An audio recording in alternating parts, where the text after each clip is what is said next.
Good morning, everyone. Big Box Steve here from Magic the Gathering Attitude. Oh man, it's my collection. Well, part of it anyway. So, how's everybody doing? I hope you're doing well. So, I'm just gonna go through the multicolor cards of my collection. It goes all the way from here to right here. This little spacer. I think. Yep, that's about right. Okay, so this came from Neil's Ravenna. Neil, I actually put this one away. So I try not to use cards that people send me. That's a big ass card, and there's a backboard there too. Okay, so we obviously got Kalia the Vast. I will be using the first sliver to deck. I am building a sliver EDH deck for darn sure. So most of these are together and where they should be, but some of them are kind of buckshot. So I do apologize for that. Man, I'm still. It's definitely morning time. You can probably hear the grogginess in my voice too. Like, Dave, you are really groggy. Yes, I am. So I had a lot of Ikoria in here too. So I loved Ikoria when it first dropped. So especially the collector boxes, especially those. All right, let me. We're just gonna like go through this, really like not quick, but like quick enough. So I just want you guys to get an idea of what will be going. These aren't worth a lot, but again they were Godzilla cards, so I put them in there. So I am an Euro magnet. Now I'm not a Croxa magnet, although I have pulled two of them. So he will also be going into deck. But yeah, I want to kind of buzz through them just a little bit, just to give you guys a sense of what what I have. And from here over is all colorless, and then the rest is all land. And then after that, I will be showing you guys some like really expensive cards that have not been graded. So on my behalf. So I don't know what to do with her. Locust God. That's obviously a great card. So Narset. I got tons of her. Wow.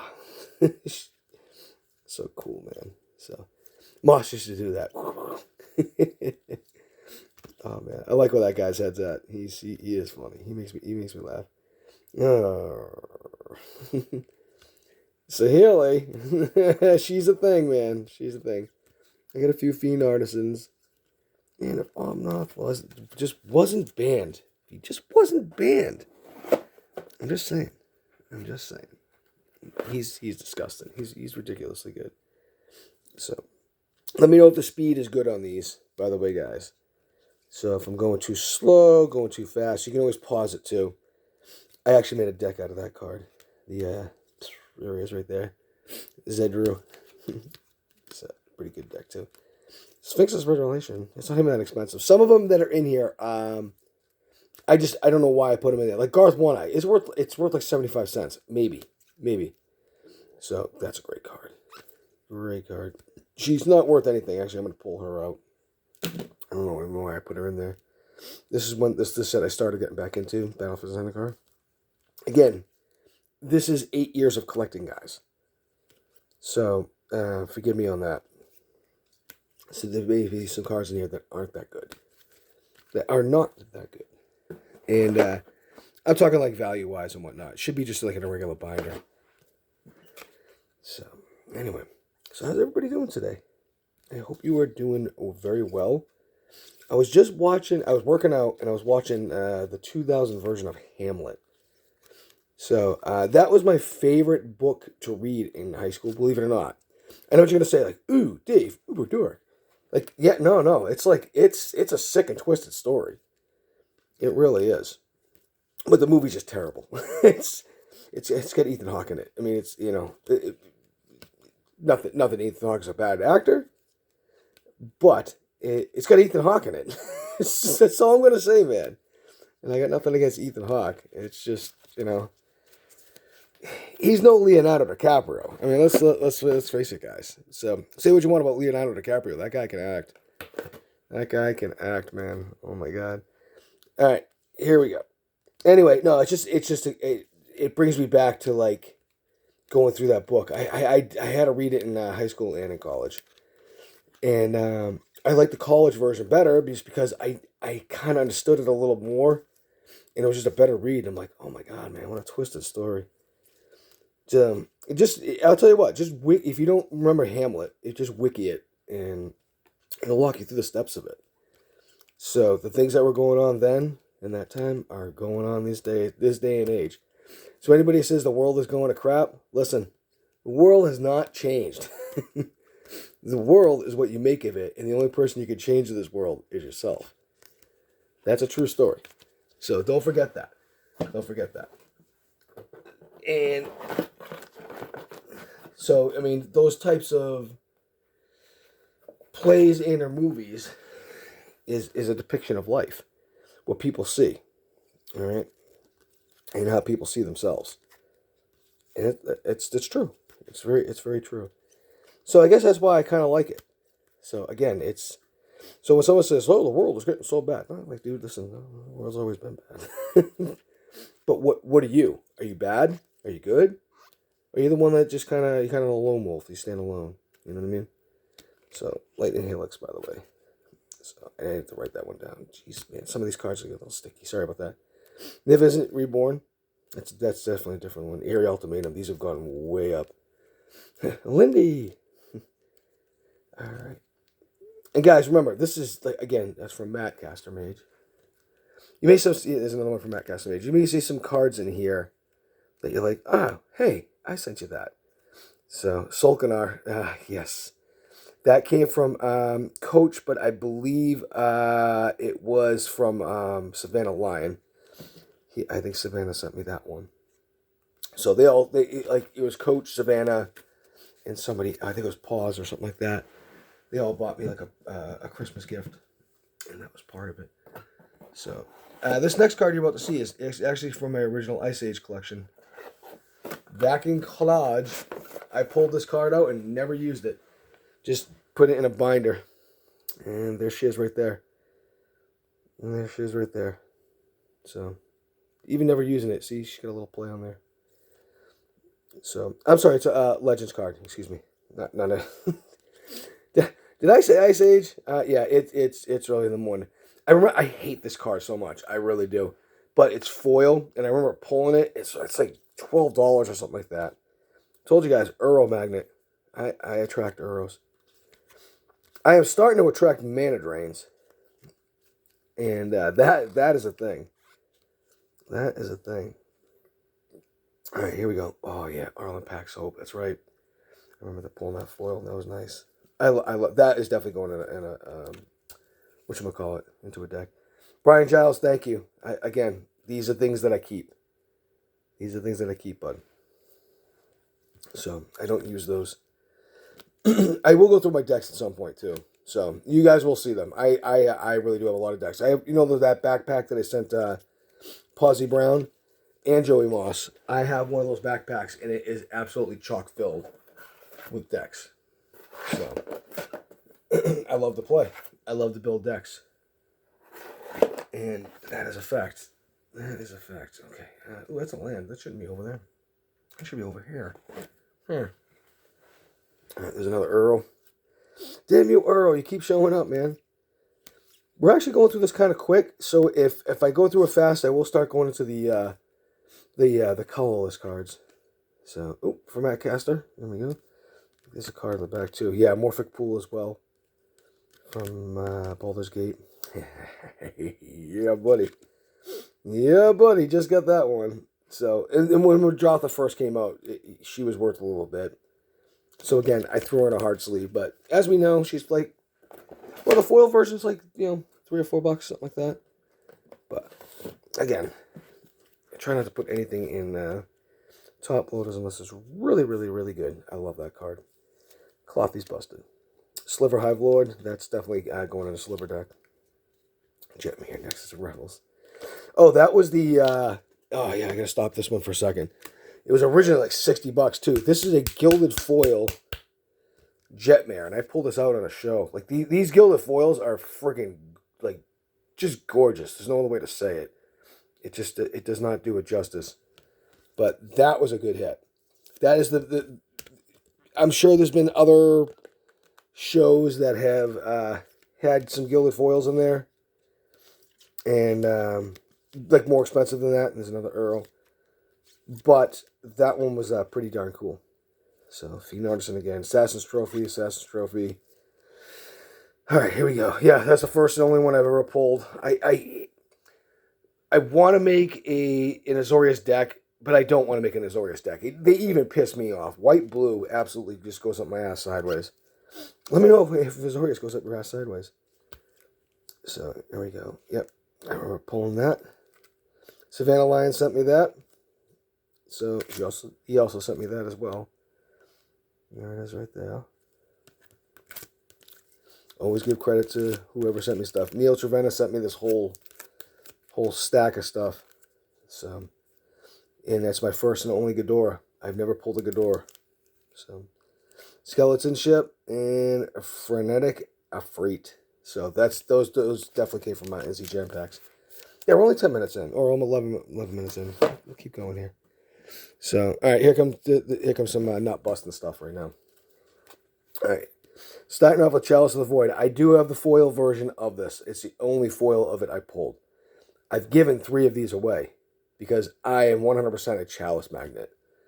As you can see, I pull a lot of Chalices, and I pulled a lot of them before I started the show. Pan American Time Shifted Foil, very nice card. Blightsteel Colossus, Sword of War and Peace. You guys can read. I'm not going to insult your intelligence. I do have almost all the swords. So, for darn sure. Karn Liberated Foil. Love that card. I think I actually pulled that one on a show, too. Definitely pulled this one on a show. I know that. Scroll Rack was one of the first cards I pulled on the show. The full art foil. Eighth of Violence. Yes, I remember pulling that. A lot of these I opened before I started doing the show. I gave one of these to... I've pulled so many Mox Opals. No, Mox Opal, I'm sorry. Mox Amber. I pulled 3 Mox Ambers. I've given 2 of them away. So, that is the thing. So, there's a lot of times, like, if somebody's really hunting down a card and they ask for it, I'll just give it to them. Like, I don't have a problem with that. Alright. VIM Coil Engine. It's got a Crucible World and call it a day. I remember when I pulled that one. Very nice. Batter Skull. Oh, yeah. Hell yeah, there he is. M21. Busted set, man. Busted set. Here's some more Time Shifted foils. You guys can see them. Actually, 3 of them right in a row. Chrome's Memorial. Times 5, 6. Times 6, sorry. Forsaken Monument. Good card. Pan American again. Just in, what is that thing on top of his head? I don't know why I put these in here. They're worth like a little bit of money, but not like the biggest amount. So, all right, let's see here. And yes, I do have some more expensive ones tucked away.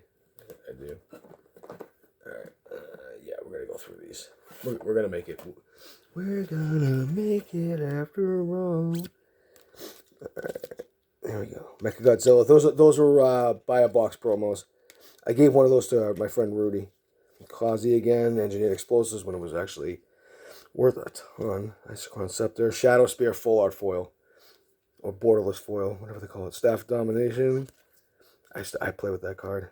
Mox Tanalite. Oh, man.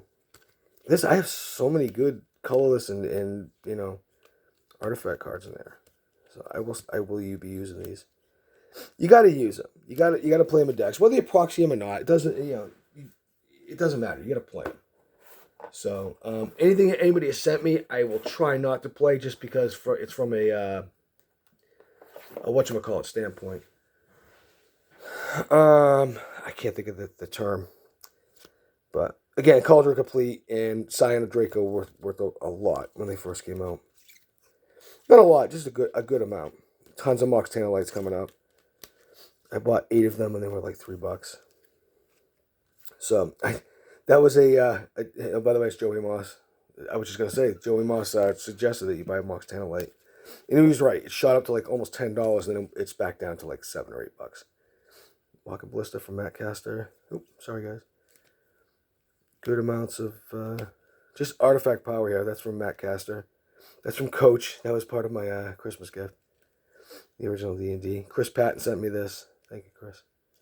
Chromie, you probably see me. I pulled both of those on the show.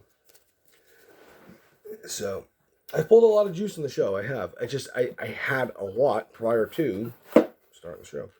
So let's face it, we've only been around for a year.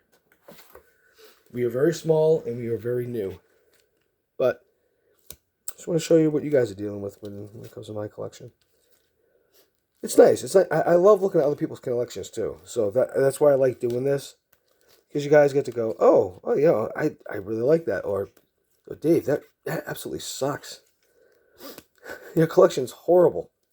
You've been collecting for what, 7 years, 8 years, and that's all you got? Shame on you. Well, just go back and check out the sealed product. Oh yeah, Lotus Petal. There we go.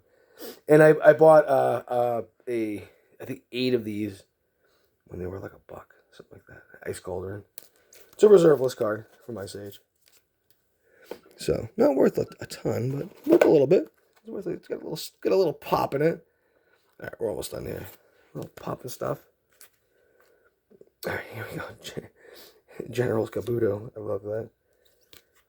Mirrored Lotus. And you can stop at any of these and just check out the prices on them. Like they're for the most part they're pretty darn good. Somebody sent me this. Who was it? Oh yeah, that's right. David Litz. Thank you, David. Thank you. I appreciate that, bro. The Ozolith. I got a bunch of Ozoliths. You can never have enough Ozoliths though. I hate the Flux Reservoir. But probably the only good card worth value out of that set, other than like a lottery card. Shadow Spear. Got a few of them. And oh yeah, that is a foil Thrain Dynamo from Urza's Destiny. I gotta tuck that one away. That one's going my super duper high velocity cards because that is probably pushing close to $200 now. Conch Horn, look at that! Look at that art, man. That's from Fallen Empires. Very nice, very nice. And Braidwood Sexton, another one. So very nice cards. You can tell they're older. See the secret lair symbol, as you will, is bigger and more pronounced. Voodoo Doll, Jeweled Lotus, Eldrazi Conscription. There we go. Sword of Light and Shadow. And we're getting down to the nitty gritty, folks. So, and I will pull one land out so you guys can see what you're dealing with that. And then, like I said, the following, like next week, I will be away. So that is going to be a thing. So I won't. I'm gonna try to. I'm definitely filming Mystery Monday and Tuesday 2 next week, and I'm really gonna make a concerted effort to get to the box opening for the collector boosters of Dominaria United. So it may not be a price thing though, because again, Editor J and we have to make sure that we have everything packed up and ready to go. And as much as I like talk crap about Editor J, like he does put a lot of work into it, and he likes to make it good. And that's the last one I pulled right there. So again, the rest of these are lands and other cards people have sent me, so I'll leave those alone. But we'll just real quick, boom, there it is right there. So that's what we're dealing with next week. There it is. I will try to get one of these videos out. Sorry, I'm hiccuping over here. Anyways, guys, listen. Hey, thanks for journeying with me on this, and I hope you like this set and the cards that I've put a lot of love and time into. Until next time, guys, listen, deuces, much love, and wish us to have fun up in Lake Ugmagog. Ciao.